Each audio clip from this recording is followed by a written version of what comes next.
What up, Fight World? It's your boy Ego, and I'm back with some more boxing. Now, this is a segment that I started last year, and I haven't been all too consistent with it, but I want to try to do some more videos about it. It's called What's Next, and that's basically we take a look at fighters and really determine what's next. Leave you guys comments, and I'll leave my thoughts here on this audio, and we'll take it from there.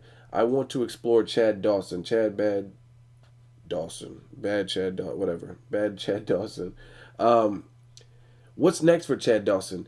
Me personally, I think he's might be the victim of the Roy Jones syndrome. And what I mean by Roy Jones syndrome is a fighter with great talent, but a fighter who, at an age, well, first of all, let's explain something in boxing. Let me explain something in boxing. To be age 30, age 31, age 35, as a normal human, somebody that just works at Target, um, just an everyday human being, that's not old.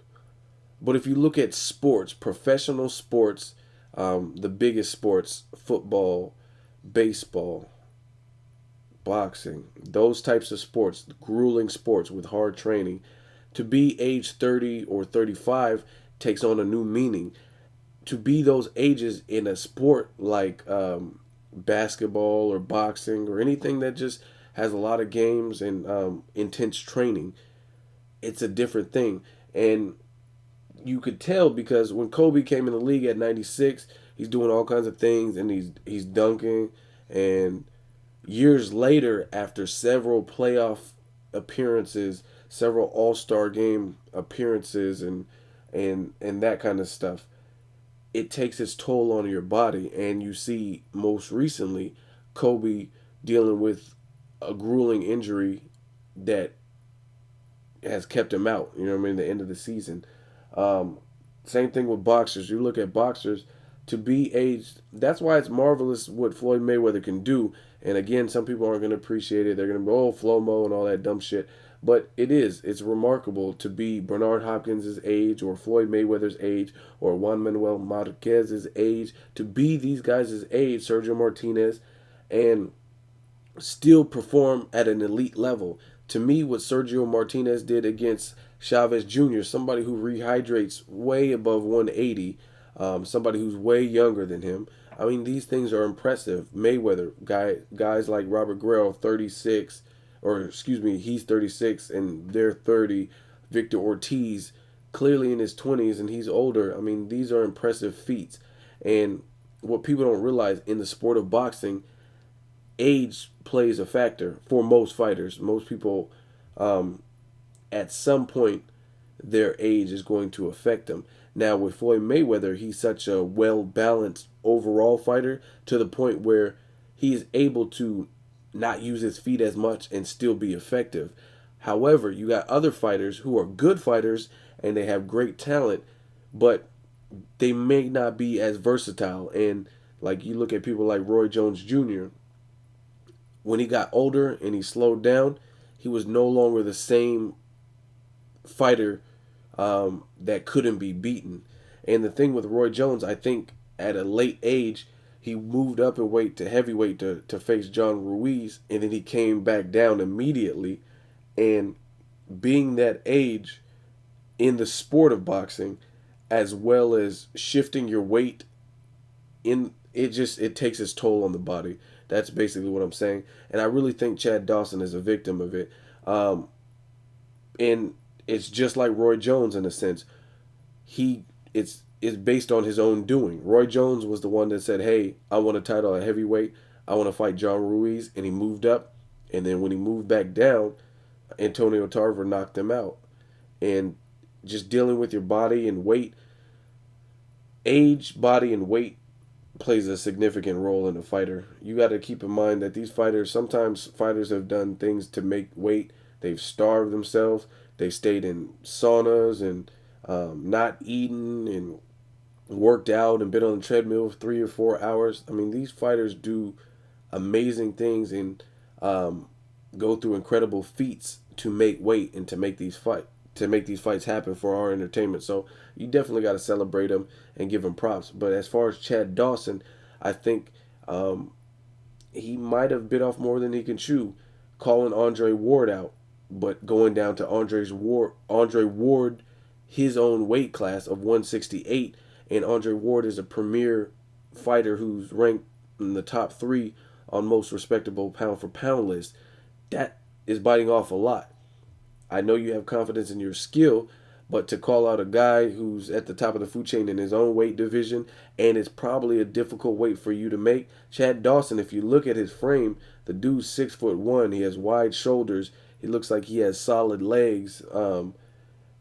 He looks like a big fighter. He looks like if he wasn't a boxer, he probably would be 200 plus pounds. Like if he just did regular shit and didn't have to cut and make weight and maintain his weight. I mean, he clearly could weigh over 200. He has the frame to support that. So him staying at 175 even is just keeping himself very he's just moderating what he eats and what goes into his body and that kind of stuff. That's why he looks pretty lean. So to go below that threshold to 168, I think it definitely took its toll. Then you take some of your soul and some of your confidence by taking the loss, and you're fighting in Andre Ward's backyard. I mean, all these things, and then you go into another fight with Adonis Stevenson, and you go into his backyard of Canada, and even though you're at this weight, it's just the fluctuating of weights, and you didn't do a tune-up fight, and you go in against a big puncher. I mean, that's not necessarily the recipe for success. I mean, if you pull it off, you'll look great, but if you don't, then you're pretty much where Chad Dawson's at. First round knockout. And I'm not saying weight was the only reason. Obviously, not taking anything away from Adonis Stevenson. The dude has power, but when you play with weight in boxing, especially at later ages, and go down in weight drastically and up and fluctuate, so to speak, I know it can take its effect. And Chad Dawson also has personal demons. And I've talked about this in my prediction video. I don't know if he has the mental composure and stability like some fighters. I think sometimes he mentally loses it. I think that's almost evident by his lack of dedication to one trainer. They said in 11 years he had 10 different trainers, Floyd Mayweather Sr., and just a whole bunch of different trainers, and he never stuck with any of them. So I think that just goes to show you a little bit about his personality. And I'm not saying there's nothing wrong with changing trainers. However, that's a little bit excessive when you have in the span of a decade, you have a new trainer every single year and then one. That's kind of crazy. So I just don't think he has it mentally all the way. Kind of like Zab Judah, kind of like Victor Ortiz, those fighters where they have great skill and they have talent, but sometimes they don't use their talent to the best of their ability.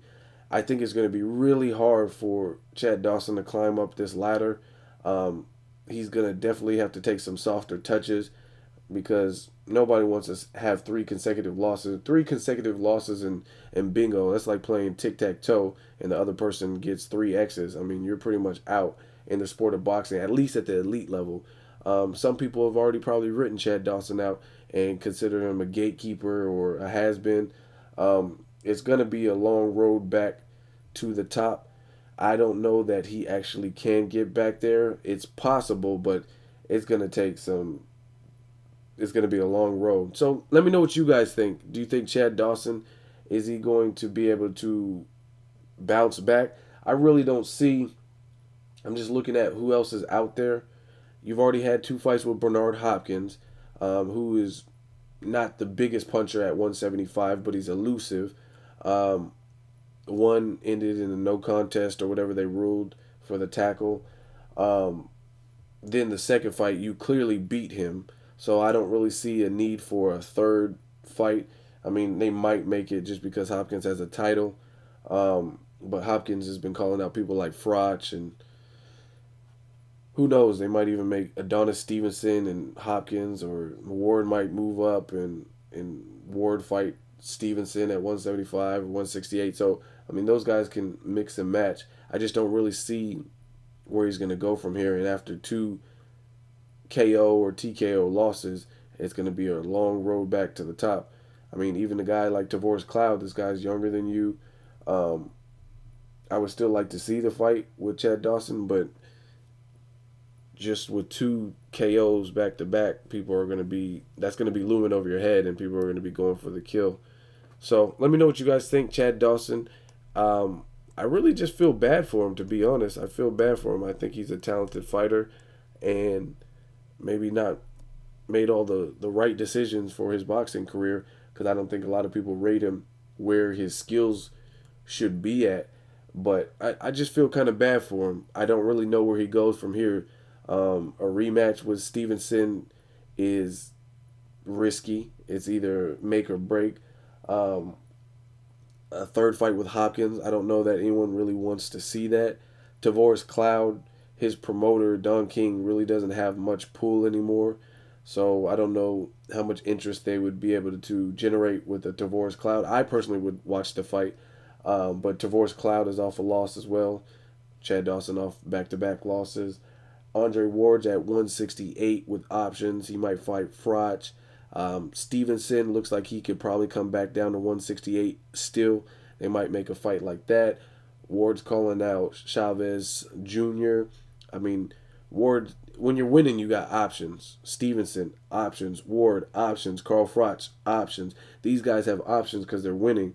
So when you're losing, it's like that's when everything runs a little bit slimmer. So let me know what you guys think for Chad Dawson. Who can he fight next? Who do you want to see him fight?